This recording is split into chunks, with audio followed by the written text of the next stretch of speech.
إن الحمد لله نحمده ونستعينه ونستغفره ونعوذ بالله من شرور أنفسنا ومن سيئات أعمالنا من يهدي الله فلا مضل له ومن يضلل فلا هادي له وأشهد أن لا إله إلا الله وحده لا شريك له وأشهد أن محمدا عبده ورسوله يا أيها الذين آمنوا اتقوا الله حق تقاته ولا تموتن إلا وأنتم مسلمون يا أيها الناس اتقوا ربكم الذي خلقكم من نفس واحدة وخلق منها زوجها وبث منهما رجالا كثيرا ونساء واتقوا الله الذي تساءلون به والأرحام إن الله كان عليكم رقيبا يا أيها الذين آمنوا اتقوا الله وقولوا قولا سديدا يصلح لكم أعمالكم ويغفر لكم ذنوبكم ومن يطع الله ورسوله فقد فاز فوزا عظيما أما بعد فإن خير الحديث كتاب الله وخير الهدي هدي محمد صلى الله عليه وسلم وشر الأمور محدثاتها وكل محدثة بدعة وكل بدعة ضلالة وكل ضلالة في النار. قال الله تعالى: قاف والقرآن المجيد بل عجبوا أن جاءهم منذر منهم فقال الكافرون هذا شيء عجيب أئذا متنا وكنا ترابا ذلك رجع بعيد قد علمنا ما تنقص الأرض منهم وعندنا كتاب حفيظ بل كذبوا بالحق لما جاءهم فهم في أمر مريج أفلم ينظروا إلى السماء فوقهم كيف بنيناها وزيناها وما لها من فروج والأرض مددناها وألقينا فيها رواسي وأنبتنا فيها من كل زوج بهيج تبصرة وذكرى لكل عبد منيب. وقال الله تعالى في موضع آخر: واعلموا أن فيكم رسول الله. معزز حاضرین، عزیز طلباء، میں نہیں سمجھ پا رہا ہوں کہ آپ کے سامنے اپنی بات کا آغاز کہاں سے کروں. وہ جو صورت واقعہ ہے دل اور دماغ میں، اس کی وضاحت کروں یا کسی دوسری سمت آپ کے ساتھ تھوڑی دیر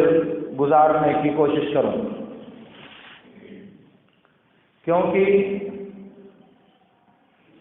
میں اپنے طور پر آپ کے سامنے اس حاضری کے لیے خود کو تیار نہیں پاتا تھا، لیکن کہا جاتا ہے لا بد مما لیس منہ بد. مسند احمد میں امام احمد نے 3 یا 4 جگہوں پر ایک حدیث روایت کیا ہے، اور وہ بھی متعدد سندوں سے روایت کیا ہے. ان میں سے ایک سند ہے، امام احمد کہتے ہیں کہ حدثنا عبد الرزاق قال اخبرنا معمر قال حدثنا ابن خصیم عبداللہ بن عثمان بن خصیم ہیں، قال حدثنا ابو الزبیر ان جابر بن عبداللہ حدثه. یہ پوری سند ہے، اور اس سند کے ساتھ دیگر سندیں بھی، جیسا کہ میں نے کہا امام احمد نے اپنی مسند میں ذکر کیا ہے. اور اس حدیث کے بعض ٹکڑے ابو داؤد میں اور سنن ترمذی وغیرہ میں بھی موجود ہیں، لیکن یہ پورا جو نص ہے حدیث کا یا جو لمبا واقعہ اس حدیث کا وہ مسند احمد ہی میں ہے. جابر بن عبداللہ رضی اللہ تعالیٰ عنہ کہتے ہیں کہ اللہ کے نبی صلی اللہ علیہ وسلم 10 سال تک مکہ میں ٹھہرے رہے، لوگوں کے پیچھے چلتے، ان کے مجمع میں جاتے، حج کے دنوں میں حاجیوں کے پاس جاتے، مقام مینا میں جا کر ان سے ملتے، ظلم جنہ اور وقاص کے بازاروں میں جاتے اور کہتے حل من یعینی حل من ینصرنی حتی ابلغ رسالات ربی، کون ہے جو مجھے پناہ دے، کون ہے جو میری مدد کرے تاکہ میں اپنے رب کا پیغام پہنچا سکوں، وَلَهُ الْجَنَّةُ، اس کے بدلے میں اللہ تعالیٰ اسے جنت دے گا۔ کہا کہ پورے 10 سال تک نبی صلی اللہ علیہ وسلم حج کے دنوں میں میدان مینا میں، حاجیوں کے خیموں میں، لوگوں کے اجتماع کی جگہوں میں اور لوگوں کے بازاروں میں جا کر یہی اعلان کرتے کون مجھے پناہ دے گا، کون میری مدد کو تیار ہوگا، یہاں تک کہ میں اپنے رب کا پیغام اللہ کے بندوں تک پہنچا سکوں۔ جابر بن عبداللہ کہتے ہیں کہ جب کوئی آدمی یمن سے، قبیلہ مضر سے اور دوسری روایت میں مصر سے آتا اپنے کسی رشتہ دار سے ملنے کے لیے، تو وہ لوگ کہتے کہ احذر فتى قریش لا یفتنک، قریش کے اس نوجوان بچے سے ہوشیار رہنا تاکہ یہ تمہیں گمراہ نہ کر دے۔ گویا کہ کوئی بھی نوارد مکہ اور اطراف مکہ میں کسی بھی ضرورت سے آتا، حتیٰ کہ کسی رشتہ داری سے رشتے جوڑنے کی غرض سے بھی آتا، تب بھی اس کو یہ لوگ متنبہ کرتے کہ اس آدمی سے ہوشیار رہنا، کہیں تمہیں فتنے میں نہ مبتلا کر دے۔ اور پھر اللہ رب العالمین نے ہمارے دلوں میں ایمان کی رمق پیدا کیا اور ہمیں یثرب سے مکہ بھیجا۔ مدینہ اس وقت نام نہیں تھا، اس وقت یثرب نام تھا۔ روایتوں کے تمام الفاظ میں جابر بن عبداللہ بار بار یثرب کا ذکر کرتے ہیں۔ کہا یثرب سے ایک آدمی مکہ جاتا، نبی صلی اللہ علیہ وسلم سے ملاقات ہوتی، وہ آپ پر ایمان لاتا، آپ اسے قرآن سکھاتے، وہ واپس مدینہ آتا، اس کے اسلام لانے کی وجہ سے اس کا پورا گھرانہ مسلمان ہو جاتا، یہاں تک کہ مدینے کا کوئی گھر نہیں بچا جہاں اسلام کی روشنی اور اسلام لانے والے لوگ اس گھرانے میں موجود نہ ہوں۔ اس کے بعد ہم لوگوں نے آپس میں مشورہ کیا، ہم 70 لوگ اکٹھا ہوئے مدینے میں، باہمی مشورہ کیا، اِلَى مَتَى نَتْرُكُ رسول اللہ صلی اللہ علیہ وسلم يُطَارَدُ فِي جِبَالِ مَكَّةَ وَيَخَافُ، کب تک ہم اللہ کے رسول صلی اللہ علیہ وسلم کو اسی طرح سے بے یار و مددگار چھوڑ دیں گے؟ کب تک ہم اللہ کے رسول صلی اللہ علیہ وسلم کو اس بات کے لیے ترک کر دیں گے کہ مکہ کی پہاڑیوں میں آپ کو کھدیڑا جائے، مکہ کی پہاڑیوں میں آپ کو پناہ لینے پر مجبور کیا جائے، اور کب تک آپ کو خوف اور دہشت کی زندگی جینے کے لیے چھوڑ دیا جائے گا؟ کب تک ہم آپ کو اسی طرح سے بے یار و مددگار چھوڑ کر مدینے میں آرام سے بیٹھے رہیں گے؟ اس کے بعد طے ہوا کہ اب ہم لوگ چلتے ہیں حج کے دنوں میں، یہ 70 لوگ اللہ کے رسول صلی اللہ علیہ وسلم سے ملتے ہیں اور آپ سے گفتگو کرتے ہیں کہ کب تک آپ ایسے ہی بے سہارا اور کب تک آپ ایسے بے یار و مددگار کھڑے رہیں گے؟ جابر بن عبداللہ کہتے ہیں کہ ہم لوگ حج کے موسم میں آئے، نبی صلی اللہ علیہ وسلم سے ملاقات کی اور آپ سے وعدہ کیا کہ عقبہ کی گھاٹی میں ہم آپ سے ملاقات کریں گے۔ وعدے کے مطابق مینا کے جو ایام ہیں ان میں ایک ایک دو دو کر کے ہم لوگ وہاں جمع ہوئے اس گھاٹی میں، یہاں تک کہ ہم پورے 70 لوگ آ گئے۔ اللہ کے نبی صلی اللہ علیہ وسلم موجود تھے، آپ کے ساتھ آپ کے چچا بھی تھے۔ چچا نے کہا کہ اے بھتیجے، میں یثرب کے لوگوں کو اچھی طرح سے پہچانتا ہوں، یثرب کے بارے میں میری معرفت اور جانکاری ہے، یہ کون لوگ آئے ہیں میں ان کو پہچان نہیں رہا ہوں، ذرا ہوشیار رہنا کہ یہ کون لوگ ہیں جو مدینے سے آ کر کے تمہارے ہاتھ پر بیعت کرنا چاہتے ہیں۔ اس کے بعد اللہ کے نبی صلی اللہ علیہ وسلم سے ہم نے اپنا مدعا رکھا۔ اللہ کے نبی صلی اللہ علیہ وسلم نے کہا کہ تم لوگ مجھ سے بیعت کرو۔ ہم نے کہا اللہ کہ تم کس بات کی بیعت کریں ہم آپ سے، کس چیز پر بیعت کریں آپ سے؟ آپ نے ان سے کہا کہ تم مجھ سے بیعت کرو کہ تم میری اطاعت کرو گے فی المنشط والمکرہ، چاہنے اور نہ چاہنے، پسند اور ناپسند دونوں حالتوں میں تم میری اطاعت کرو گے۔ وَأَن تُنفِقُوا فِي الْعُسْرِ وَالْيُسْرِ، اور دوسری چیز، چاہے مالداری ہو یا محتاجی ہو، آسانی کا زمانہ ہو یا مرحلے شدت سے گزر رہے ہو، دونوں صورتوں میں تم پیسہ خرچ کرنے میں، دولت خرچ کرنے میں دریغ نہیں کرو گے۔ اور اس کے بعد وَعَلَى الْأَمْرِ بِالْمَعْرُوفِ وَالنَّهْيِ عَنِ الْمُنكَرِ، اور تیسری چیز امر بالمعروف اور نہی عن المنکر کی ذمہ داری ادا کرو گے۔ اور چوتھی بات وَأَن تَقُولُوا فِي اللَّهِ كَلِمَةَ حَقٍّ لَا تَأْخُذُكُمْ فِيهِ لَوْمَةُ لَائِمٍ، کہا کہ حق بات کہو گے، اللہ کے لیے حق بات کا اعلان کرو گے، کسی ملامت گر کی ملامت حق بات کہنے سے تمہیں باز نہ رکھے گی۔ اور پانچویں بات وَأَن تَحْمُونِي وَتَنْصُرُونِي وَتَمْنَعُونِي إِذَا قَدِمْتُ عَلَيْكُمْ كَمَا تَمْنَعُونَ أَنفُسَكُمْ وَأَزْوَاجَكُمْ وَأَبْنَاءَكُمْ، کہا پانچویں بات یہ ہے کہ تم مجھے پناہ دو گے اور میری مدد کرو گے جب میں ہجرت کر کے تمہارے پاس آؤں گا۔ ایسی مدد اور ایسی پناہ دو گے، ایسی حفاظت کرو گے جیسے تم اپنی جان کی، اپنی بیویوں کی اور اپنی اولاد کی حفاظت کرتے ہو، ایسے ہی تم میرے ساتھ کھڑے ہو کر کے میری حفاظت کرو گے۔ اس کے بعد ہم لوگوں نے کہا کہ اس کے بدلے میں ہمیں کیا ملے گا؟ آپ نے کہا کہ اس بیعت کو جب تم پورا کرو گے تو تمہیں اس کے بدلے میں جنت ملے گی۔ ہم سب بیعت کرنے کے لیے آگے بڑھے، اسعد بن زرارہ آگے بڑھے اور کہا کہ اے یثرب کے لوگوں ٹھہر جاؤ۔ جابر کہتے ہیں وہ کانا صغرنا سنن، یہ اسعد بن زرارہ ان 70 میں سب سے چھوٹے تھے، سب سے کم سن تھے۔ اور آپ کو حیرت ہوگی کہ خود جابر بن عبداللہ رضی اللہ تعالیٰ عنہ اس وقت 15 اور 14 سال کی عمر کے درمیان تھے، اور ان سے بھی چھوٹے تھے یہ اسعد بن زرارہ۔ اور پکڑ لیا نبی صلی اللہ علیہ وسلم کہا کہ یثرب کے لوگوں سن لو، ابھی موقع ہے۔ ہم جب سفر کر کے مدینے سے مکہ آئے ہیں تو ہمیں اس بات کا یقین تھا کہ آپ اللہ کے رسول برحق ہیں، آپ اللہ کے سچے رسول ہیں، یہ ہمارا ایمان ہے۔ لیکن آج آپ سے بیعت کرنا پورے عرب سے دشمنی مول لینا ہے، آج ان سے بیعت کرنا پورے عرب سے اعلان جنگ کرنا ہے،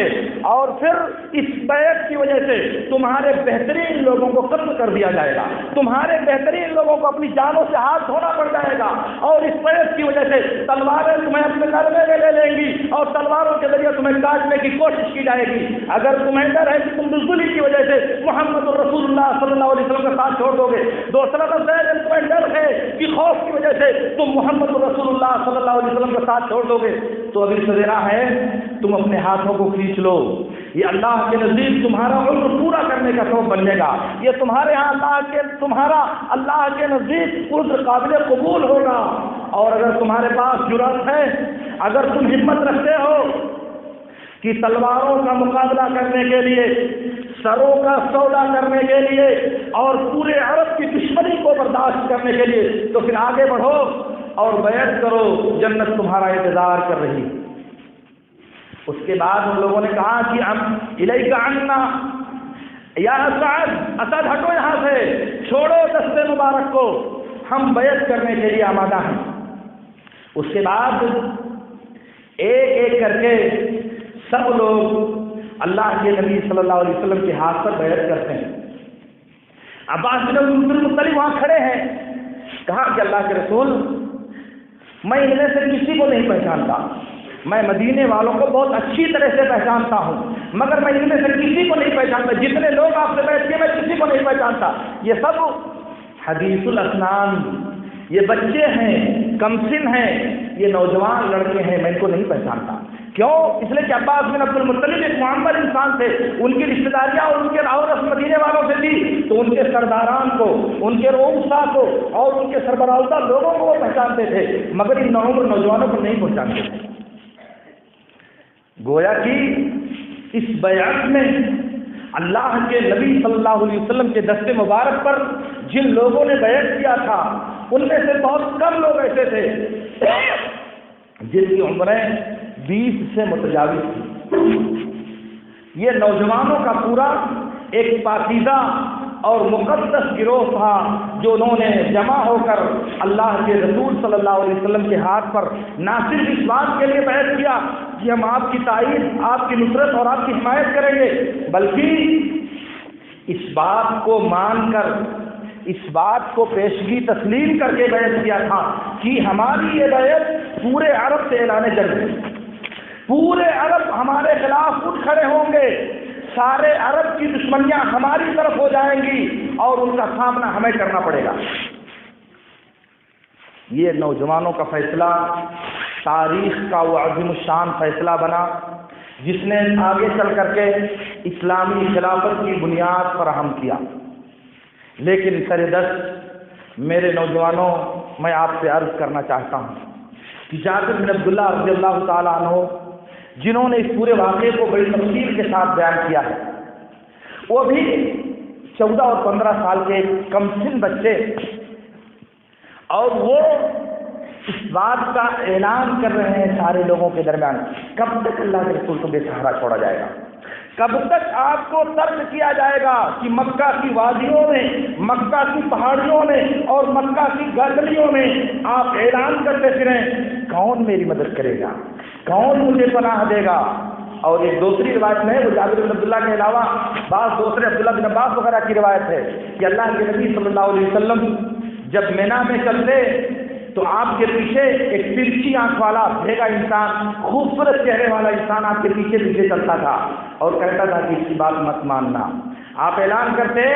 لوگوں تم لا الہ الا اللہ کہہ لو کامیاب ہو جاؤ گے، وہ آدمی پیچھے پیچھے چلتا اور کہتا کہ اس کی بات نہیں ماننا، یہ تو پاگل ہو گیا ہے، یہ تو جادوگر ہے، یہ تو دیوانہ ہے، تم لوگ اس کے بہکاوے میں نہیں آنا۔ راوی کہتے ہیں بعد میں نے پوچھا کہ یہ کون آدمی ہے ترچھی آنکھ والا؟ اول کہا کہ یہ آپ کا چچا ابو لہب ہے، وہ پیچھے پیچھے جہاں جہاں آپ جاتے آپ کے پیچھے جاتا اور آپ کی بات کی تردید کرتا۔ خود جابر نے کہا کہ کہیں سے بھی کوئی آدمی آتا تو لوگ اس کو پہلے متنبع کرتے، رشتہ داری میں آتا، اپنے رشتے میں رات گزارنے کے لیے آتا، تب بھی اس سے کہتے قریش کے اس نوجوان سے بچنا، کہیں ایسا نہ ہو کہ تمہیں فتنے میں ڈال دے۔ وہ کون سا فتنہ تھا میرے دوستوں جس کے لیے اتنی زیادہ کوششیں اور جس کے لیے اتنی زیادہ حمایتیں کی جا رہی تھی کہ کوئی اس کی زد میں نہ آنے پائے؟ اور پھر صحیح بخاری کی ایک دوسری روایت میں ہے، عمر بن خطاب رضی اللہ تعالیٰ عنہ اور ایک انصاری ہے جن دونوں کا گھر مدینے کے اس حصے میں تھا جسے عوالی کہا جاتا ہے۔ عمر بن خطاب اور اس انصاری کے درمیان معاہدہ تھا کہ ایک دن میں تجارت کروں گا اور تم نبی صلی اللہ علیہ وسلم کے دربار میں حاضر ہوگے، قرآن اور شریعت جو نازل ہوگا، حدیث جو نبی صلی اللہ علیہ وسلم بیان کریں گے، دن بھر جو کچھ واقعہ پیش آئے گا شام میں آ کر کے تم مجھے سناؤ گے، دوسرے دن تم کماؤ گے اور میں دربار رسالت میں حاضر ہوں گا، پورے دن کا جو واقعہ ہے، نزول قرآن، بیان حدیث اور نزول شریعت جو کچھ پیش آئے گا وہ سب میں تم کو بتاؤں گا۔ گویا کہ دین کا بھی انتظام کیا اور دنیا کا بھی انتظام کیا۔ اب عمر بن خطاب رضی اللہ تعالیٰ عنہ کہتے ہیں کہ ایک دن رات گئے دیر تک، وہ انصاری آئے میرے دروازے پر اپنی باری میں سو چکا تھا، آئے دروازہ پیٹا اور پوری قوت کے ساتھ دروازہ پیٹا، سختی کے ساتھ دروازہ پیٹا، کہا کہ میں گھبرا کر کے اٹھا، میں چونک گیا، کوئی حادثہ ہو گیا۔ باہر آیا تو دیکھا کہ میرا وہ بھائی انصاری بھائی ہے جو نبی صلی اللہ علیہ وسلم کے پاس آج کے دن کی معلومات دینے میرے پاس آیا تھا۔ میں نے کہا بات کیا ہوئی بھائی، کیوں تم اتنا گھبرائے ہوئے ہو؟ کیا غسانیوں نے مدینے پر حملہ کر دیا ہے؟ کہا نہیں، اس سے بھی بڑی بات ہے۔ کہا کوئی حادثہ ہو گیا؟ کہا نہیں، اس سے بھی بڑی بات ہے۔ کہا کیا بات ہے؟ کہا کہ اللہ کے رسول صلی اللہ علیہ وسلم نے اپنی بیویوں کو طلاق دے دیا ہے۔ عمر بن خطاب نے کہا کہ میں نے کہا کہ یہ تو ہونے ہی والا ہے، میں نے پہلے ان لوگوں کو متنبہ کیا تھا کہ تم لوگ اللہ کے نبی صلی اللہ علیہ وسلم سے مزید مال و دولت کا سوال مت کرو، لا تستكثرن من رسول اللہ صلی اللہ علیہ وسلم، میں نے پہلے ان کو بتایا تھا لیکن ان لوگوں نے میری بات نہیں مانی، تو یہ تو ہونا ہی تھا۔ پھر اس کے بعد عمر بن خطاب رضی اللہ تعالیٰ عنہ کہتے ہیں میں فجر کے وقت مسجد نبی میں حاضر ہوا، نماز پڑھی، نبی صلی اللہ علیہ وسلم کا پتہ لگایا، لوگوں نے کہا کہ اللہ کے رسول وہاں اپنے الگ کمرے میں بالا خانے پر موجود ہیں۔ میں گیا، اجازت طلب کی، اجازت نہیں ملی، واپس آ گیا، مسجد میں لوگ بیٹھے ہوئے تھے، ان کے ساتھ میں مسجد میں بیٹھ گیا۔ پھر تھوڑی دیر بیٹھنے کے بعد صبر نہیں ہو سکا مجھ سے، پھر گیا دربار رسالت میں، اجازت طلب کی، اجازت نہیں ملی، واپس آ گیا، پھر آ کر کے بیٹھا۔ چند لوگ بیٹھے ہوئے تھے انصار اور مہاجرین کے مدینے کی مسجد میں بھی آ کر کے ان کے ساتھ بیٹھ گیا۔ پھر اس کے بعد مجھ سے پھر صبر نہیں ہو سکا، رہا نہیں گیا، پھر میں اٹھا اور گیا، پھر اجازت طلب کیا۔ تیسری یا چوتھی مرتبہ میں مجھے اجازت دے دی گئی، لیکن اس درمیان میں نے دیکھا کہ کچھ لوگ مسجد میں بیٹھے گفتگو کر رہے ہیں اور کچھ لوگوں کو دیکھا کہ مسجد کے ارد گرد کھڑے ہو کر کے آنسو بہا رہے ہیں، مسجد کے ارد گرد لوگ رو رہے ہیں۔ میں نے دیکھا نبی صلی اللہ علیہ وسلم کے صحابہ وہ گریا سنا ہے مسجد کے ارد گرد میں اللہ کے نبی صلی اللہ علیہ وسلم کے پاس جب اجازت ملی تو گیا، دیکھا کہ آپ ایک چٹائی، ایک ننگی چارپائی پر لیٹے ہوئے ہیں، کھجور کی ٹہنیوں سے بنی ہوئی یہ چٹائی بستر سے خالی تھی۔ نبی صلی اللہ علیہ وسلم کے جسد اطہر پر چارپائی کے بناؤ کا عکس اور اس کا نشان اس قدر ابھر آیا تھا کہ جسد اطہر پر چارپائی چھپ گئی تھی، نظر آ رہی تھی آپ کے جسد اطہر پر۔ اس کے بعد میں نے اللہ کے نبی صلی اللہ علیہ وسلم سے پوچھا کہ کیا آپ نے اپنی بیویوں کو طلاق دے دیا ہے؟ کہا نہیں،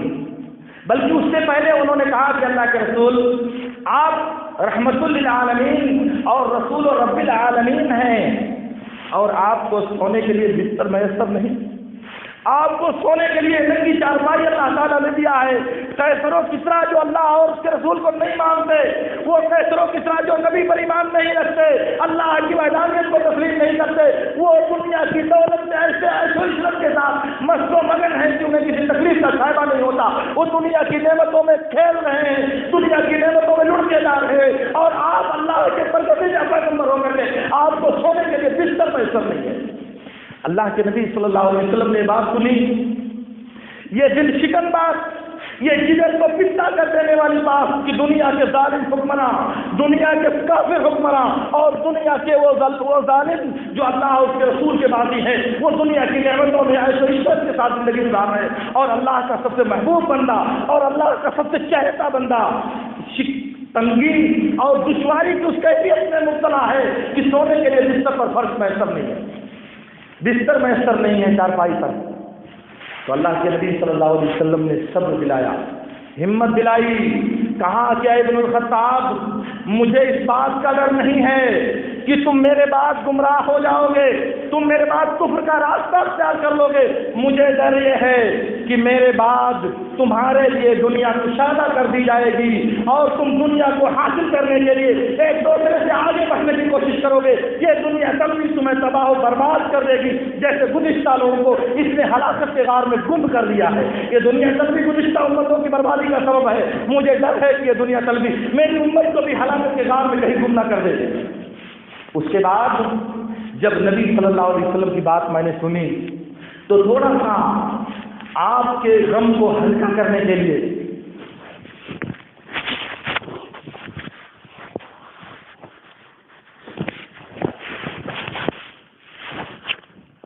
محترم حضرات، میں عرض کر رہا تھا کہ عمر بن خطاب رضی اللہ تعالیٰ عنہ نے کہا کہ جب نبی صلی اللہ علیہ وسلم کی باتیں سنی تو میں تھوڑا قریب ہوا اور کچھ لطف اور مزاح نبی صلی اللہ علیہ وسلم کو ہنسانے کے لیے کچھ باتیں کہنے لگا۔ میں نے کہا اللہ رسول آپ یہ بتائیے آپ کا کیا خیال ہے، ہم لوگ مکہ میں تھے، عورتوں پر گرفت رکھتے تھے، مضبوط تھے، مردانہ طاقت سے بہرور تھے، کسی عورت کے پاس ہمت نہیں تھی کہ ہم سے آنکھ لڑا سکے، کسی عورت کے پاس ہمت نہیں تھی کہ ہماری بات کا جواب دے سکے، لیکن جب مدینے میں ہم آئے تو دیکھا کہ انصاری عورتیں اپنے مردوں پر غالب ہیں، انصاری عورتیں اپنے مردوں کو کنٹرول کرتی ہیں۔ ہماری عورتوں نے بھی انصاریوں سے سیکھ کر کے آج وہ ہماری بات کا جواب دینے لگی ہیں۔ اللہ کے نبی صلی اللہ علیہ وسلم مسکرا پڑے۔ آپ نے یہ بات سنی تو ہنس پڑے۔ عمر بن خطاب رضی اللہ تعالیٰ عنہ خوش ہوئے کہ نبی کے غم میں کچھ تخفیف ہوئی، نبی کی پریشانی میں کچھ ہلکا پن آیا۔ اور اس کے بعد نبی صلی اللہ علیہ وسلم سے زیادہ تر گفتگو رہی، وہ واقعہ اور اس سے لمبا ہے، لیکن سر دست میں آپ سے جو بات کہنا چاہتا ہوں، نبی صلی اللہ علیہ وسلم نے طلاق نہیں دیا، اپنی بیویوں سے ایلا کر لیا 1 مہینے کے لیے، سب سے الگ تھلگ ہو گئے، جا کر کے الگ سے ایک کمرے کے اوپر جا کر کے آپ نے پناہ لے لی۔ اور ادھر اللہ کے نبی صلی اللہ علیہ وسلم کے صحابہ مسجد کے ارد گرد سب آنسو بہا رہے ہیں۔ ابو بکر روئے تو ان کی بیٹی ہے کہ اس کو طلاق ہو گئی، عمر اگر راہوتاری کرتے ہیں تو روئے کہ ان کی بیٹی حفصہ کو طلاق ہو گئی، مگر یہ دوسرے صحابہ کرام ارد گرد بیٹھ کر کیوں رو رہے ہیں، کیوں سب آنسو بہا رہے ہیں؟ آخر دوسروں کو رونے کی کیا ضرورت ہے؟ طلاق کا ایک معمولی سا واقعہ پیش آیا، اس کے لیے تمام صحابہ کرام آنسو بہا رہے ہیں، ادھر ادھر کھڑے ہو کر کے سب اپنی آنکھیں کھلکا رہے ہیں۔ کیوں آخر وجہ کیا ہے؟ اس کے پیچھے میرے دوستوں وہی درد ہے جو درد جابر بن عبداللہ رضی اللہ تعالیٰ عنہ نے اس دوسری حدیث میں بیان کیا، جسے بھی میں نے آپ کے سامنے ذکر کیا کہ نبی کے دل انور کو تکلیف ہوئی، نبی کے قلب مبارک کو صدمہ برداشت کرنا پڑا، ازواج مطہرات کے مسلسل مطالبات کی وجہ سے نبی صلی اللہ علیہ وسلم کے دل کو صدمہ اٹھانا پڑا۔ اس صدمے کی وجہ سے اصحاب نبی کو صدمہ پہنچ رہا ہے، نبی کے درد کی وجہ سے اصحاب نبی کا دل درد کر رہا ہے اور کھڑے ہو کر کے آنسو بہا رہے ہیں۔ شاید اسی کا نام ہے محبت، شاید اسی کو کہا جاتا ہے الفت، شاید اسی کو کہا جاتا ہے عقیدت، اور شاید اسی کا نام ہے سچی وارفتگی، اور اسی کو کہا جاتا ہے والہانہ لگاؤ۔ ورنہ بات سادہ سی ہے، نبی صلی اللہ علیہ وسلم کے ساتھ واقعہ پیش آیا، متعلقین کو صدمہ ہونا فطری ہے، لیکن وہ دوسرے صحابہ کرام کھڑے ہو کر کے رو رہے ہیں، آنسو بہا رہے ہیں، ان سے برداشت نہیں ہو رہا ہے، انہیں یہ صدمہ جھیلا نہیں جا رہا ہے۔ کون سا صدمہ ہے میرے دوستو؟ ان کی ذات کو کوئی نقصان پہنچا ہے، ان کے جسم کو کوئی تکلیف پہنچی ہے، ان کے مال و جائیداد کو کوئی ضرر لاحق ہوا نہیں، کچھ بھی نہیں، بس بات یہ ہے کہ ان کے محبوب کو تکلیف پہنچی ہے، بات یہ ہے کہ ان کے محبوب کو صدمہ پہنچا ہے۔ محبوب کے صدمے کو برداشت کرنا ان اصحاب نبی سے گوارا نہیں ہے۔ دنیا کے انسان بڑی محبت کی بات کرتے ہیں، بڑے محبت کے دعوے اور بڑی محبت کی مثالیں پیش کی جاتی ہیں۔ آپ نے پڑھا اور سنا ہوگا،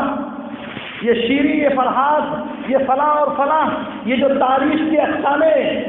گڑھ کر کے انسانیت کے سامنے پیش کیے جاتے ہیں، اگر نظیر پیش کرنی ہے، اگر مثال دینی ہے، اگر دنیا کے انسانوں کو درس دینا ہے، تو آئیے سیرت کا یہ پہلو دنیا کی نظروں کے سامنے اٹھائیے، دنیا کی نظروں کے سامنے پیش کیجیے۔ ہماری مجبوری یہ ہے میرے دوستو، ہماری محرومی یہ ہے میرے دوستو کہ محبت رسول کے نام پر